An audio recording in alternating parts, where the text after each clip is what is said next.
হ্যাঁ, ইমুতে কথা বললে অনেক সময় দেখা যায় যে অনেকে আপনার স্ক্রিনশট নিয়ে নেয় বা একটি স্ক্রিন ভিডিও নিয়ে নেয়, বা পরবর্তীতে দেখা যায় এই স্ক্রিনশট বা স্ক্রিন ভিডিও দিয়ে আপনার অনেক ব্ল্যাকমেল করার চেষ্টা করে বা অনেক সমস্যা হয়। তো আজকে আমি আপনাদেরকে এমন একটি সেটিংস শিখিয়ে দিব, আর কখনোই সে আপনার মোবাইলে স্ক্রিনশট বা স্ক্রিন ভিডিও নিতে পারবেন। আপনি যত খুশি তত কথা বলতে পারবেন এবং যত প্রাইভেটলি ভাবে কথা বলতে পারবেন, খোলামেলা কথা বলতে পারবেন, তাতে কোনো সমস্যা হবে না। আমি আপনাদেরকে এই সেটিংসটা শিখিয়ে দিব। আর অবশ্যই যারা আমার চ্যানেল নতুন, অবশ্যই আমার চ্যানেলটিকে সাবস্ক্রাইব করবেন এবং বেল আইকনটি বাজিয়ে রাখবেন। চলুন আপনাদেরকে মোবাইল স্ক্রিনে নিয়ে যাই। আমরা ইমুতে চলে আসব। ইমুতে চলে আসার পরে উপরে প্রোফাইল পিকচারে ক্লিক করব। প্রোফাইল পিকচারে ক্লিক করার পরে এখানে অনেকগুলো অপশন চলে আসবে। তার মাঝে প্রথমে যে অপশনটি আছে সিকিউরিটি অ্যান্ড প্রাইভেসিতে আমরা ক্লিক করব।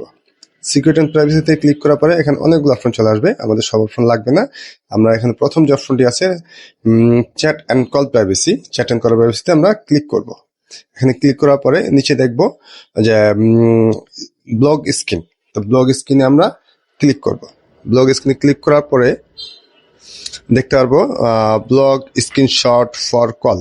তো এটা যাদের যাদের অফ আছে তারা অন করে দিবেন। আমার মতো এটা অন করে দিলে আপনি সম্পূর্ণ সেভ হয়ে যাবেন।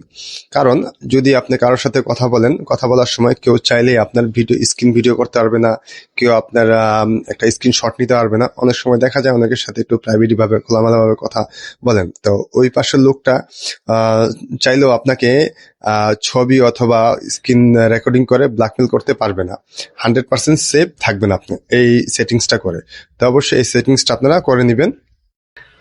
আর এই ধরনের ভিডিও পেতে অবশ্যই আমার চ্যানেলটিকে সাবস্ক্রাইব করবেন, আর আপনাদের মতামত কমেন্ট অবশ্যই জানাবেন। আল্লাহ হাফেজ, ভালো থাকবেন।